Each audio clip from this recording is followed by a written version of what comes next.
স্বাগত জানাচ্ছি ইংলিশ সেন্টারের সাথে আছি হুমায়ুন কবির। অনেক ভালো লাগছে আবার আপনাদের হাস্যোজ্জ্বল মুখগুলো দেখতে পেয়ে। আজকে আমি আলোচনা করব সামারি কী করে লিখতে হয় এবং 2018 সালে যে প্রশ্নটি এসেছিল সেই প্রশ্নটি আমি সলভ করে দেখাবো। সাথেই থাকুন।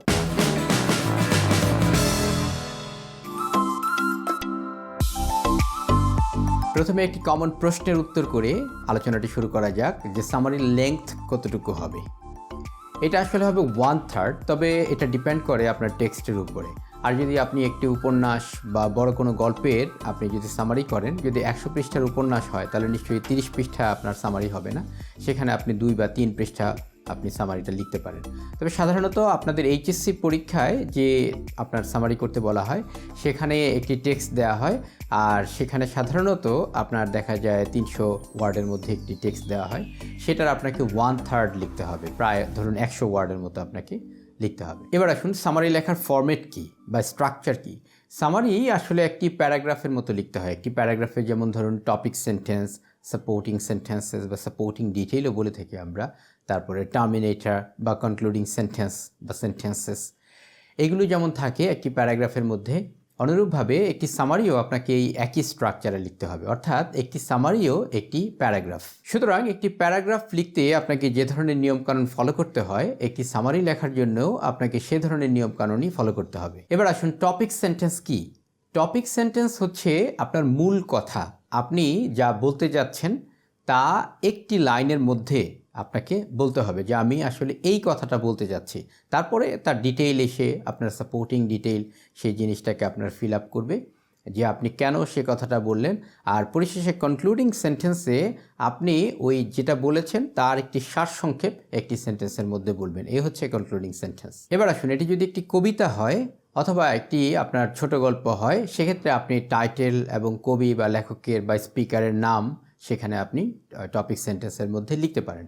আর যদি একটি প্যাসেজ হয় তাহলে সেখানে আপনার লেখকের বা আপনার টাইটেল লেখার কোনো দরকার নেই। সাপোর্টিং সেন্টেন্সে আপনাকে এবার সাপোর্ট দিতে হবে বা আপনাকে এবার প্রমাণ করতে হবে যে আপনি টপিক সেন্টেন্সে যে লাইনটা বললেন, যে মূল কথাটা বললেন, তার এখন ডিটেইল আপনাকে বলতে হবে কেন আপনি সেই কথাটা বললেন। সাপোর্টিং ডিটেইলে অবশ্যই আপনাকে ক্রনোলজি মেনটেন করতে হবে, অর্থাৎ যেটা টেক্সটে যেভাবে করে দেয়া আছে সেভাবে করে, যদি সেটা সম্ভবপর হয়। অবশ্য টেক্সট যদি নিজেই আপনার ক্রনোলজি মেনটেন করে না দেয়, সেক্ষেত্রেও আপনাকে ক্রনোলজি মেনটেন করে দিতে হবে। যেমন নেলসন ম্যান্ডেলার প্যাসেজটিতে 1994 সালে আপনার প্রেসিডেন্ট হওয়া আর 93 সালে নোবেল প্রাইজ পাওয়া এভাবে করে এসেছিল, কিন্তু আপনি যখন সামারি লিখবেন তখন আপনাকে অবশ্যই 93 সাল আগে লিখতে হবে, 94 সাল আপনাকে পরে লিখতে হবে। লেখাটা হতে হবে অবশ্যই আপনার, মানে আপনি প্যারাফ্রেজ করবেন। প্যারাফ্রেজ মানে হচ্ছে যে কথাটা ছিল সেই কথাটাই বলবেন, তবে আপনি আপনার ভাষা ব্যবহার করবেন। এখানে লেখক বা কবির হুবাহু কোনো কোট উক্তি আপনি ব্যবহার করতে পারবেন না এবং কোনোরূপ কপি পেস্ট করতে পারবেন না, মানে প্লেজারিজমটা টোটালি অ্যাভয়েড করতে হবে। অর্থাৎ লেখাটা যাতে নিতান্তই আপনার হয়। Be objective, do not add opinion. অর্থাৎ অবজেক্টিভ মানে হচ্ছে যা ছিল তাই, আর সাবজেক্টিভ মানে হচ্ছে আপনি নিজে থেকে লিখবেন। তাহলে আপনি এখানে নিজে থেকে কোনো কথা লিখতে পারবেন না, এখানে যা ছিল টেক্সটে সেটাই লিখতে হবে। এ ব্যাপারে আপনার কোনো ধরনের মতামত, কোনো ধরনের রিয়াকশন, এর দ্বারা কী বোঝানো হয় ইত্যাদি আপনি কোনো কিছুই বলতে পারবেন না।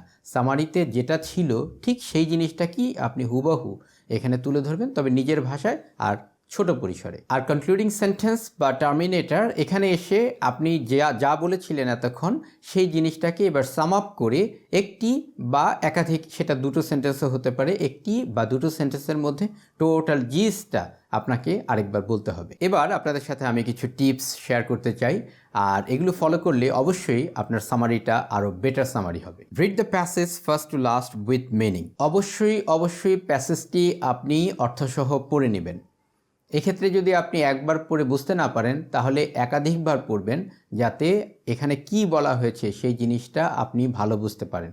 যদি ভালো আন্ডারস্ট্যান্ডিং না আসে তাহলে আপনার সামারিটা অবশ্যই ভালো হবে না, কারণ লেখক আসলে কোন জায়গাটাতে ফোকাস করছেন সেই মূল পয়েন্টগুলো আপনি ধরতে পারবেন না। Underline keywords. কিওয়ার্ডস হচ্ছে মূল কথা, মূল যে শব্দগুলো থাকবে বা ফ্রেজগুলো থাকবে আপনার ওই টেক্সটের মধ্যে, সেটাকে আপনার আন্ডারলাইন করতে হবে। এক্ষেত্রে আপনি বেটার হচ্ছে পেন্সিল ব্যবহার করতে পারেন।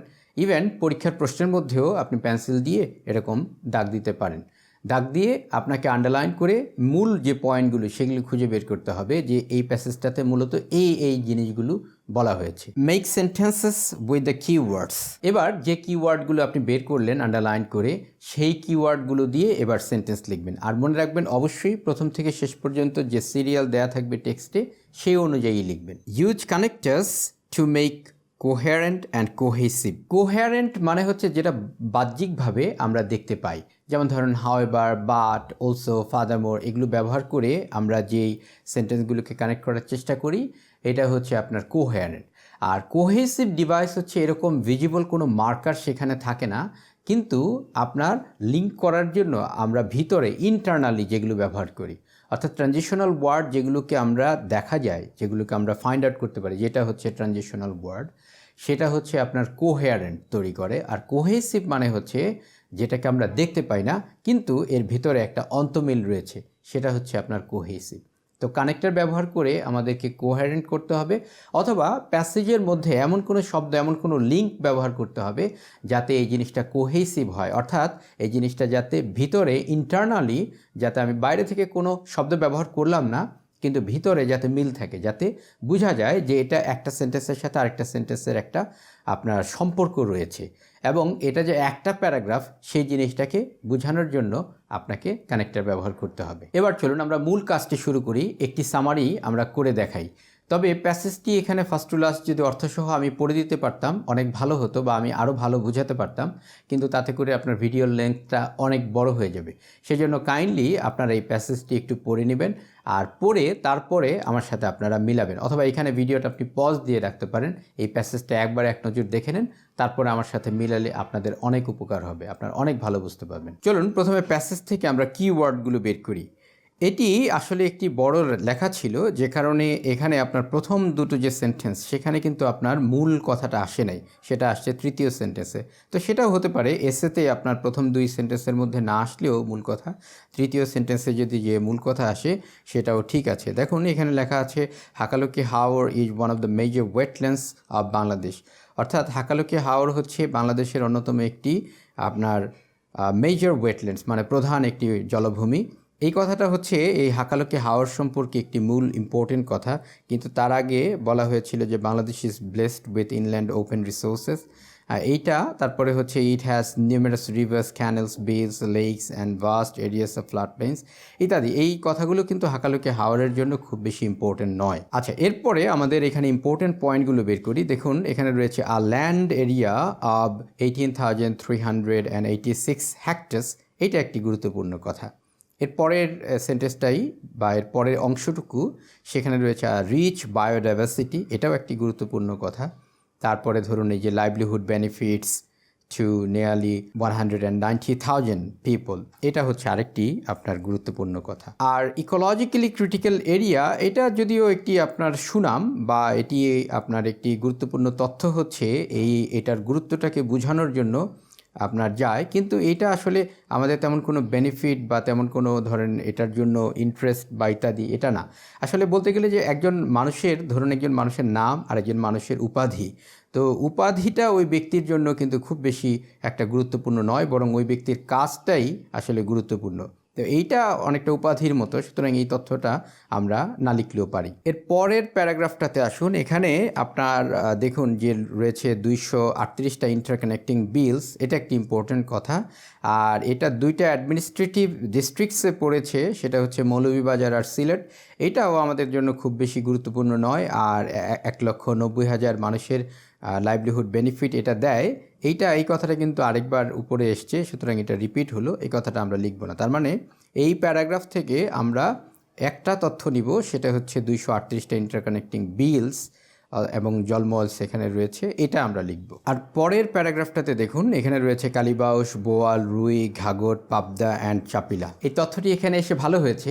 আমাদের যদি এরকম অনেকগুলো জিনিসের নাম থাকে তাহলে আমরা একটা কমন নাম ব্যবহার করে দিব। যেমন ধরুন এখানে আমরা যদি বলি ম্যানি কাইন্ডস অফ ফিশ, তাহলে এই টোটাল তথ্যটা কভার হয়ে যায়। আমরা এগুলোর এক্সাম্পলগুলো বা এক্সপ্লেনেশনগুলো আমরা লিখব না, আমরা মূল কথা বা একটা কমন কথা, কমন একটি ওয়ার্ড বা একটি ফ্রেজ লিখব, যাতে করে আপনার টোটাল জিনিসটাকে এর মধ্যে কভার হয়ে যায়। এর পরের সেন্টেন্সটা দেখুন, যেখানে রয়েছে কুশিয়ারা রিভারে তাদের একটি ফ্রিকোয়েন্ট মুভমেন্ট থাকে ফিশের, এগুলো আমাদের জন্য খুব একটা গুরুত্বপূর্ণ কথা নয়। এরপরে দেখুন রয়েছে আপনার উইন্টার শেল্টার দেয়, এটা একটি গুরুত্বপূর্ণ কথা, winter shelter for the mother fisheries. আর তারপরে সেন্টেন্সে একটি গুরুত্বপূর্ণ কথা রয়েছে, সেটি হচ্ছে মনসুনে আপনার এরা মিলিয়নস অফ ফ্রাইস তৈরি করে, মানে পোনা তৈরি করে ডাউনস্ট্রিম কমিউনিটির জন্য। সেটাও খুব একটা গুরুত্বপূর্ণ তথ্য, তাহলে আমরা এটা লিখতে পারি। এরপরে আপনার দেখুন অনেকগুলো একটা দুইটা লাইন, একটি লাইন চলে যায়, এখানে তেমন কোনো কথা নাই। এরপরে হাওয়েভার শব্দটা ব্যবহার করে এরপর বিপরীতার্থক কিছু কথা বলা হচ্ছে। এতক্ষণ বলা হচ্ছিল যে হাকালুকি হাওরটা আসলে কেন গুরুত্বপূর্ণ, এটা আমাদের মাছের উৎস বা মাছ আমাদের ডাউনস্ট্রিম কমিউনিটির জন্য মাছ তৈরি করার জন্য হাকালুকি হাওরটা খুবই গুরুত্বপূর্ণ, বা তার ইকো সিস্টেমের কথা বলা হয়েছিল। কিন্তু এখন বলা হচ্ছে যে হাকালুকি হাওর আসলে কী ধরনের প্রবলেম ফেস করছে। হাকালুকি হাওর প্রবলেম ফেস করছে হলো মূলত এখন আর মাদার ফিশারিসের জন্য এটা হাকালুকি হাওর আর শেল্টার দিতে পারছে না। কেন পারছে না? এখানে তিনটা কারণ উল্লেখ করা হয়েছে। একটা হচ্ছে স্যান্ড ডিপোজিট, আরেকটা হচ্ছে কমপ্লিট যে ডিওয়াটারিং টেকনিকে মাছ ধরা সেটা, আরেকটা হচ্ছে জলজ উদ্ভিদের মধ্যে খাদ্যের অভাব, সেটা দেখা যাচ্ছে, যে কারণে এখন মাদার ফিশারিসের জন্য আর হাকালুকি হাওর শেল্টার দিতে পারছে না। তো এই কথাগুলোকে আমরা একটা কথায় আমরা নোট করতে পারি, লস্ট ইটস ক্যাপাসিটি। এই কথাটা বলেই আমরা এখানে এই জিনিসটাকে সাম আপ করতে পারি। এখন এক নজরে কিওয়ার্ডগুলো দেখা যাক। Land area of 18,386 hectares, our rich biodiversity, benefits to nearly 190,000 people, 238 interconnecting bills, many kinds of fish, winter shelter for mother fisheries, millions of fries, lost its capacity. এবার চলুন আমরা সামারিটা লেখা শুরু করি। প্রথমে আমাদেরকে একটি টপিক সেন্টেন্স লিখতে হবে। টপিক সেন্টেন্স মানে হচ্ছে এমন একটি সেন্টেন্স লিখবো, এমন একটি কথা বলবো যাতে আপনার সব জিনিসগুলো ওই জিনিসটা কাভার করে। সেটা এমন হতে পারে, হাকালুকি হাওর is one of the most important water resources of Bangladesh. তাহলে নিঃসন্দেহে এখন প্রশ্ন আসবে যে কেন one of the most important resources, water resources আমি বললাম, সেই জিনিসটার জবাবটা আমরা এটার মধ্যে খুঁজব। অর্থাৎ এই কথাটাকে প্রমাণ করার জন্য আমরা 3টা 4টা 5টা বা 6টা লজিক দিব এটার সাপোর্টে, যে কেন আমি ওয়ান অফ দ্য আপনার মেজর বা one of the important water resources কেন বললাম, সেই জিনিসটাই হচ্ছে আপনার সাপোর্টিং ডিটেইলে আসবে। এখন দেখুন প্রথম প্যারাগ্রাফে আমরা 3টা কিওয়ার্ড বের করেছিলাম। একটা হচ্ছে ল্যান্ড এরিয়া অফ 18,386 হেক্টার্স, তারপরে হচ্ছে রিচ বায়োডাইভার্সিটি, আর হচ্ছে livelihood benefit two nearly 190,000 people. এই 3টা জিনিস দিয়ে আমরা একটি সেন্টেন্স লেখার চেষ্টা করি। Having a land area of 18,386 হেক্টার্স, it fosters a rich biodiversity and contributes benefit to approximately or about 190,000 people. এখন এখানেও খেয়াল করুন, এখানে টেক্সটে যেভাবে করে ছিল আমরা কিন্তু সে ধরনের শব্দ ব্যবহার করি নাই। যেমন এখানে আমরা ব্যবহার করলাম having a land area of 18,386 হেক্টার্স। এরপরে টেক্সটে ছিল ইট সাপোর্টস আর রিচ বায়োডাইভার্সিটি, আমরা এখানে লিখলাম ইট ফস্টার্স।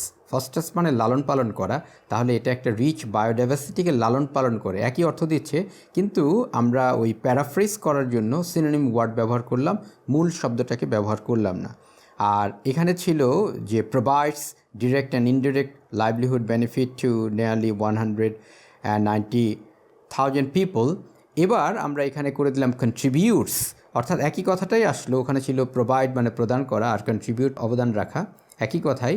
তাহলে কন্ট্রিবিউটস বেনিফিটস টু অ্যাপ্রক্সিমেটলি, এই শব্দটা সুন্দর একটি শব্দ, প্রায় যদি আপনার কাছে কঠিন মনে হয় তাহলে আপনি অ্যাবাউট ব্যবহার করতে পারেন। দেখুন টেক্সটে ছিল আপনার নিয়ারলি, আমরা ব্যবহার করলাম অ্যাপ্রক্সিমেটলি অথবা অ্যাবাউট আর 190,000 পিপল। পরের প্যারাগ্রাফটাতে শুধুমাত্র একটা ইম্পর্টেন্ট তথ্য আমরা নিয়েছিলাম, কিন্তু শুধু এই একটা তথ্য দিয়ে আমরা একটি সেন্টেন্স লিখলে তাহলে আমাদেরকে আরও বেশি পরিমাণে সেন্টেন্স লিখতে হবে।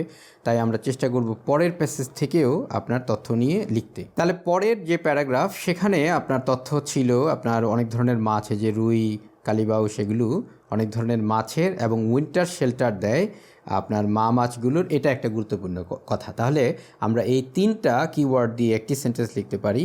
যেমন ধরুন, it has 238 interconnecting beels which give winter shelter for many fish species. তাহলে দেখুন এখানে 3টা ইম্পর্টেন্ট কথা এই সেন্টেন্সটার মধ্যে কাভার হয়ে গেল। একটা হচ্ছে 238 ইন্টারকানেক্টিং বিলস, আরেকটা ছিল উইন্টার শেল্টার, আরেকটা হচ্ছে ম্যানি ফিশ স্পিসিস বলতে আমরা এই যে এখানে কালিবাউস, বোয়াল, রুই, ঘাগর, পাবদা চাপিলা এই জিনিসগুলোকে এখানে ম্যানি ফিশ স্পিসিস এই কথাটার মধ্যে কভার করে ফেললাম। তবে এখানেও দেখুন আমরা পরিবর্তন করলাম, টেক্সটে ছিল provide winter shelter for mother fisheries, আমরা এখানে ব্যবহার করলাম গিভ শেল্টার, অর্থাৎ গিভ প্রোভাইড একই কথা, তবে আমরা সিনোনিম ওয়ার্ড ব্যবহার করলাম। এরপরের কথাটা ইম্পর্টেন্ট যে মনসুন সিজনে এটা লক্ষ লক্ষ পোনা তৈরি করে ডাউনস্ট্রিম কমিউনিটির জন্য। তাহলে এটাকে আমরা এভাবে লিখতে পারি, in early monsoon mother fisheries give birth to millions of fries in these beels for the whole downstream fishing community। তাহলে টেক্সটে ছিল প্রডিউস মিলিয়ন্স অফ ফ্রাইস, আমরা এখানে ব্যবহার করলাম গিভ বার্থ, অর্থাৎ একই কথাই হলো, তবে আমরা ওই টেক্সটের হুবহু শব্দটাকে ব্যবহার করলাম না। আরেকটা জিনিস খেয়াল করুন যে আমরা এখানে ব্যবহার করলাম ইন দিজ বিলস। এখন ইন দিজ বিলস এই কথাটা কিন্তু আগের যে বিল রয়েছিল ইন্টারকানেক্টিং বিল তার সাথে একটা আপনার কোহেসিভ রিলেশনশিপ তৈরি করে, তা না হলে আপনার কাছে এই সেন্টেন্সটা আগের সেন্টেন্সটা থেকে টোটালি ডিটাচড একটি সেন্টেন্স মনে হতে পারত। কিন্তু যখন আমরা বললাম ইন দিজ বিলস, তার মানে এটার সাথে ওইটার একটা কানেকশন হয়ে গেল। However, many of the bills have lost their capacity to give shelter for mother fisheries for mainly 3 regions, e.g. sand deposit, complete dewatering technique for fishing and lack of aquatic plants।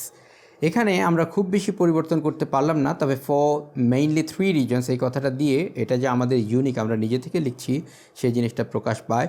R sand ডিপোজিটের পরে আপনার আরও কিছু কথা ছিল, সেই জিনিসগুলো আমরা লিখলাম না, যেমন ধরুন from upstream rivers and canals সেই কথাটাকে লিখলাম না। আর অ্যাকুয়েটিক প্ল্যান্টস এই কথাটার পরেও আরও কিছু কথা ছিল, to provide feed and shelter for parents fish, এই কথাগুলো আমরা লিখলাম না। এখন আসুন ফাইনালি আমাদেরকে একটি কনক্লুশন টানতে হবে এই প্যাসেজটাতে আসলে কি মেসেজটা দেওয়া হচ্ছে সেটার ভিত্তিতে। তবে মনে রাখতে হবে আমি নিজস্ব কোনো মতামত, অপিনিয়ন বা রিয়াকশন এখানে দিতে পারবো না। তাহলে লেখাটা এমন হতে পারে, as Hakaluki is a crucial wetland, it keeps the appeal two be safe from any kind of charges. অর্থাৎ হাকালুকি যেহেতু একটি গুরুত্বপূর্ণ ওয়েটল্যান্ড, অর্থাৎ একটি আপনার ওয়াটার রিসোর্স, সুতরাং আমাদেরকে অবশ্যই খেয়াল রাখতে হবে যাতে এটা সব ধরনের চার্জেস মানে প্রবলেমস বা এটার উপর যে আক্রমণ সেই জিনিসগুলোকে বোঝানো হচ্ছে, যাতে সব ধরনের এই ধরনের প্রবলেম থেকে এটা মুক্ত থাকে। আসলে কিন্তু এই জিনিসটাকেই, এই মেসেজটাকেই এখানে দেওয়ার চেষ্টা করা হয়েছিল। এটার গুরুত্ব বললে এটাতে কী ধরনের আমাদের জন্য মাছ প্রদান করে, তারপরে এটা হলো আপনার যে ইকোলজিক্যালি ক্রিটিক্যাল এরিয়া ঘোষণা করা হয়েছে ইত্যাদি বলে টলে ফাইনালি বলা হলো যে কেন এটা মাদার ফিশারিজকে এখন আর শেল্টার দিতে পারছে না। তার মানে হচ্ছে এখানে বলা হয়েছে তার গুরুত্ব এবং এটা যাতে সেফ থাকে এই জিনিসটার কথাই বলা হয়েছে। তাহলে কনক্লুডিং লাইনে আমরা এই দুইটা মূল পয়েন্টকে নিয়ে আসলাম, সেটা হচ্ছে যে এটা একটি ক্রুশাল ওয়েটল্যান্ড, আর দ্বিতীয় কথা হচ্ছে এটা অবশ্যই যাতে নিরাপদ থাকে সেই জিনিসটা যে দিকে যাতে আমরা নজর দিই। এই হচ্ছে সামারি লেখার নিয়ম। আর এই ভিডিওটি যদি আপনাদের কোনোরূপ উপকারে এসে থাকে তাহলে আমার পরিশ্রম সার্থক হবে।